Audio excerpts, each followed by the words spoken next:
Mahigit 1,000 pulis mula sa Police Regional Office Calabarzon ang na-deploy ngayong araw bilang bahagi ng seguridad para sa State of the Nation Address ni Pangulong Ferdinand Marcos Jr. sa Batasang Pambansa. Nakibalita dyan si Patrolman Mark Lawrence Atencio.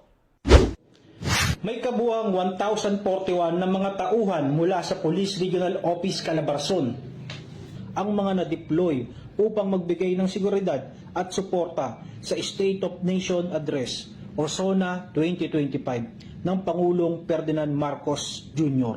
ngayong umaga, Lunes, Hulyo 28, taong kasalukuyan. Ang mga personnel na pinadala ay mula sa iba't ibang municipality at city police stations sa rehiyon, kabilang ang Regional Mobile Force Battalion 4A at dumaan sa isang briefing at koordinasyon upang matiyak ang maayos at ligtas na deployment. Ang pangunahing layunin ay tiyaking mapayapa at ligtas ang pagdarausan ng SONA.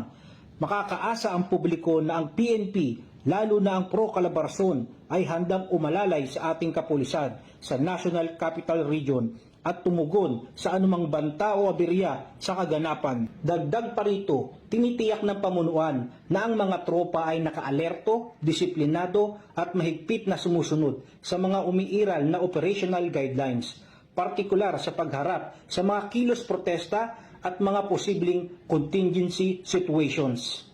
Mula dito sa Calabarzon, ako ang inyong Police News Network Correspondent, Patrolman Mark Lawrence Atencio. Alagad ng batas, tagataguyod ng balitang pulis.